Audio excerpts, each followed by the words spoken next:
Assalamualaikum warahmatullahi wabarakatuh.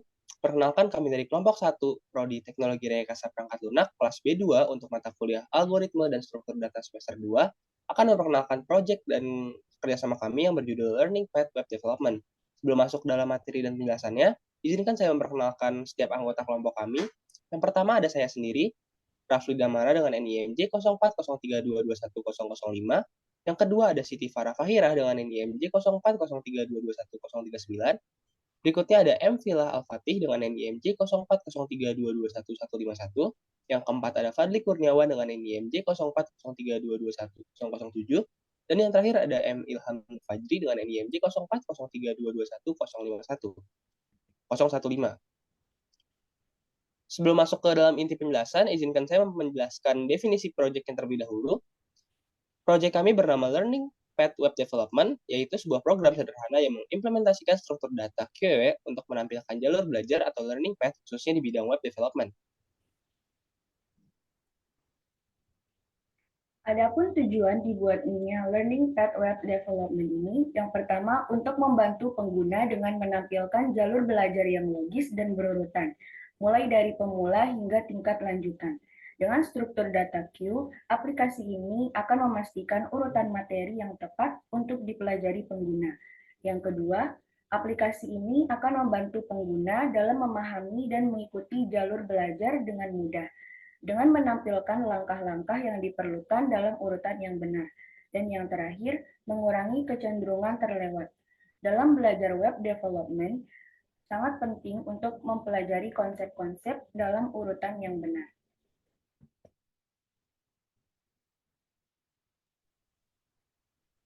Pada proyek Learning Path Web Development ini, kami menggunakan metode struktur data berupa queue. Queue adalah koleksi elemen yang mengikuti prinsip FIFO atau first in, first out, yang berarti elemen pertama yang dimasukkan ke dalam queue akan menjadi elemen pertama yang dihapus atau diakses. Queue mirip dengan antrian fisik dalam kehidupan sehari-hari, di mana elemen-elemen baru ditambahkan di ujung belakang antrian, dan elemen-elemen yang sudah ada di depan antrian akan diproses atau dihapus terlebih dahulu. Tidak hanya queue, kami juga memiliki metode tambahan yang kami gunakan di dalam proyek kami, yaitu looping dan percabangan if. Looping sendiri kami gunakan untuk mencetak elemen-elemen dalam struktur data queue, sedangkan percabangan if kami gunakan untuk mengontrol alur eksekusi program dan memastikan bahwa operasi yang dilakukan pada queue sesuai dengan kondisi yang diinginkan.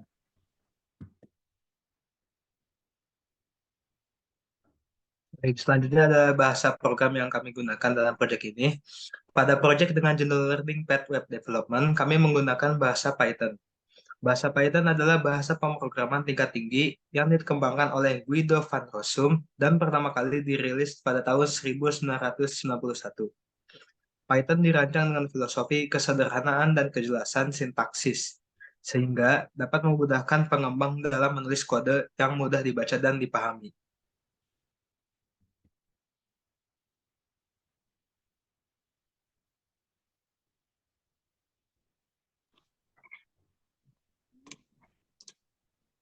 Oke, selanjutnya adalah untuk demo project-nya.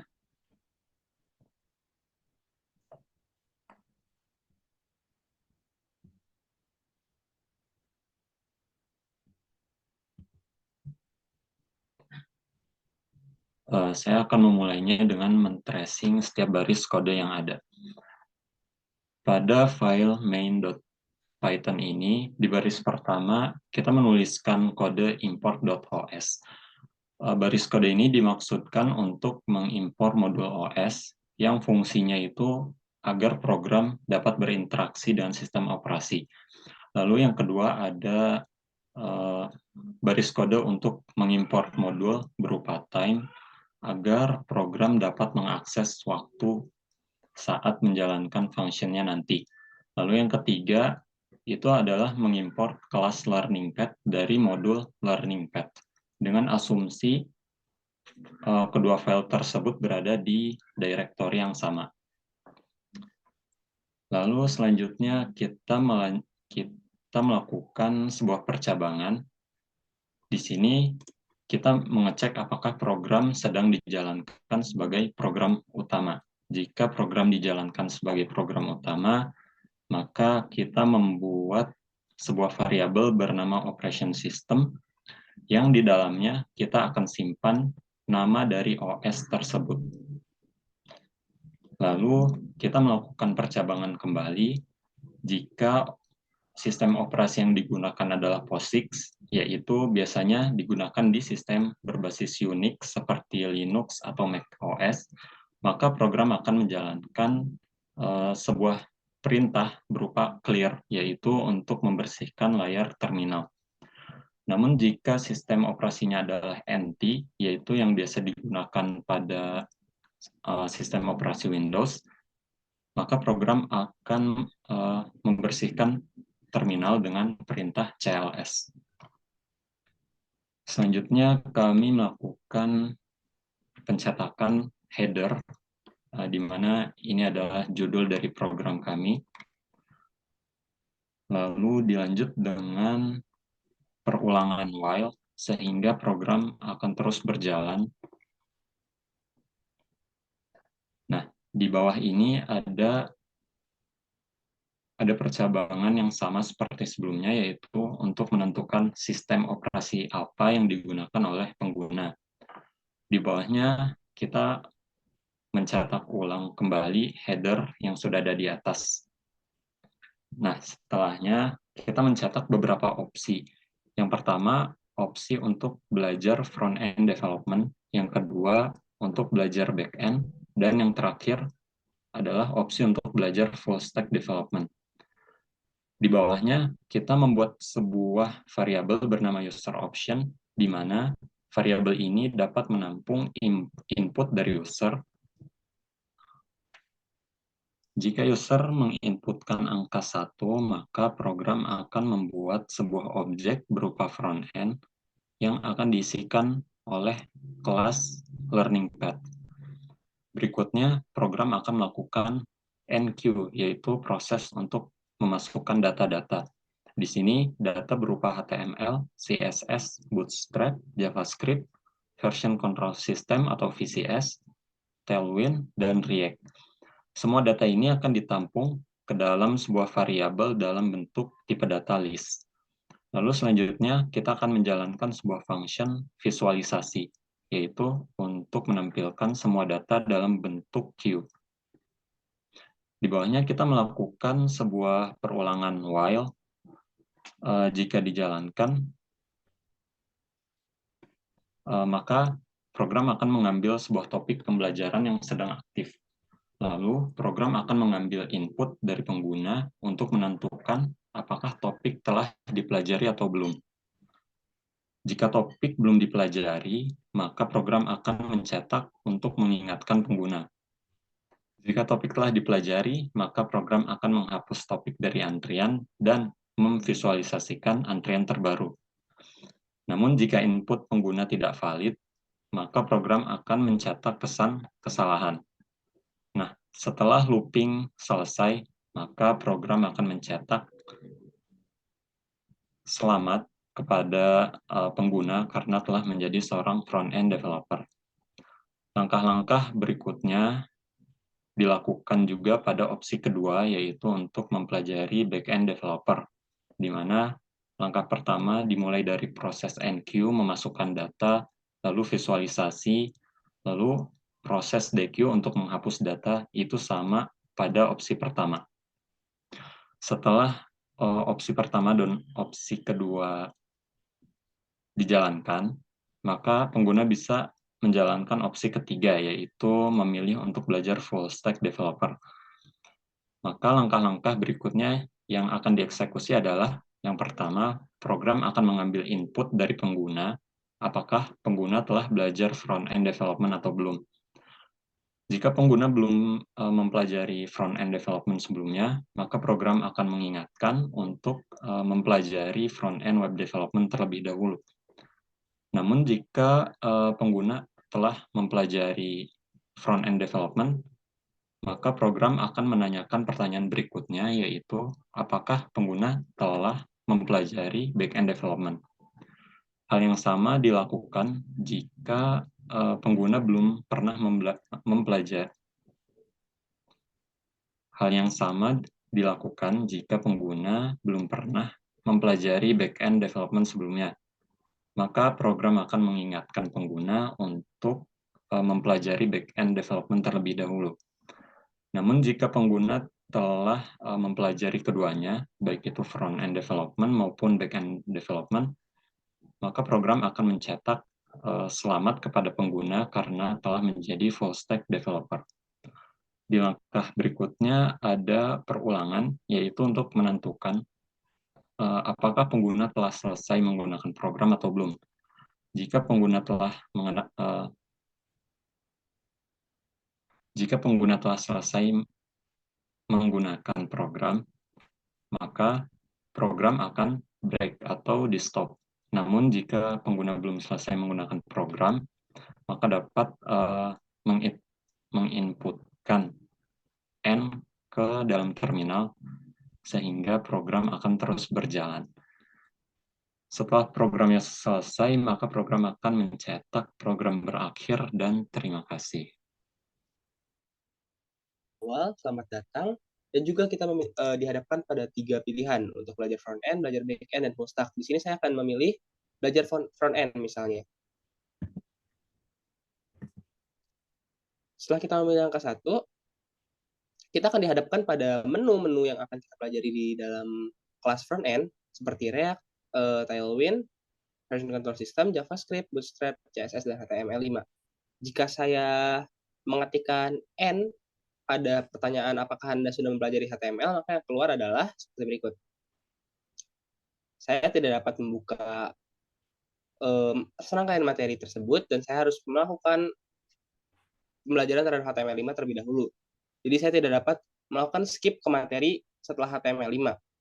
Jadi ketika saya mengetikkan Y pada pertanyaan ini, yang akan keluar adalah HTML5-nya akan hilang, di mana artinya menu HTML5 telah kita pelajari dan kita dapat melanjutkan ke tahap berikutnya, yaitu CSS. Hal ini dapat terus berulang sampai kita menyelesaikan semua programnya dan akan menghasilkan output di mana tulisannya adalah kita telah menyelesaikan program. Dapat didemokan seperti yang berikut ini. Setelah kita memilih pilihan yes pada setiap pertanyaan yang diberikan dan menandakan bahwa setiap materi yang telah diberikan sudah kita selesaikan, ketika kita sudah menyelesaikan programnya, maka akan muncul tulisan dan pertanyaan, yaitu apakah kita telah selesai menggunakan programnya. Jika kita menjawab yes, maka akan muncul tulisan program berakhir dan terima kasih. Setelah kita menyelesaikan program tersebut, maka akan muncul output apakah kita telah selesai menggunakan programnya. Jika kita menjawab Y, maka akan muncul tulisan program berakhir dan terima kasih. Jika kita menjawab N, yang artinya kita belum selesai menggunakan program tersebut, maka akan muncul kembali ke tampilan awal, selamat datang tadi. Oke, jadi di sini kami memiliki sebuah file bernama learningpath.python. Fungsi file ini adalah untuk menyimpan sebuah kelas dan juga metode yang ada di dalamnya. Yang pertama, kita membuat kelas dengan mendeklarasikan learning path, yaitu nama kelasnya learning path. Lalu di bawahnya ada sebuah function untuk menginisialisasi sebuah kelas tersebut. Parameternya di sini ada 2, yang pertama self dan yang kedua n, di mana nilai n ini adalah 7 pada awalnya.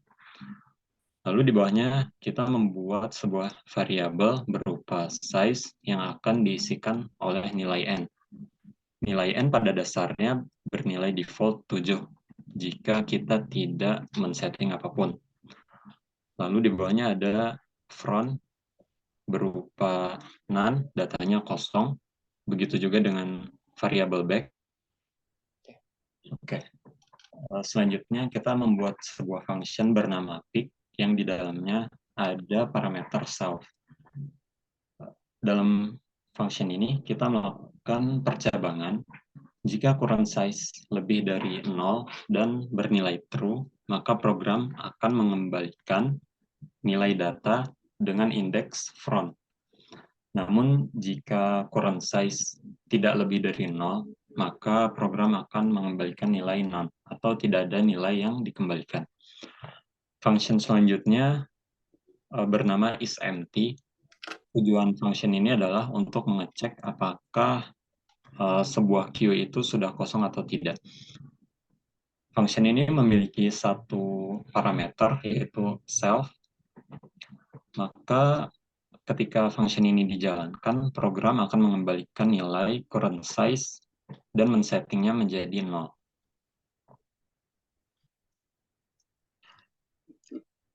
Kami membuat sebuah function bernama enqueue yang memiliki dua parameter. Yang pertama adalah self dan yang kedua x.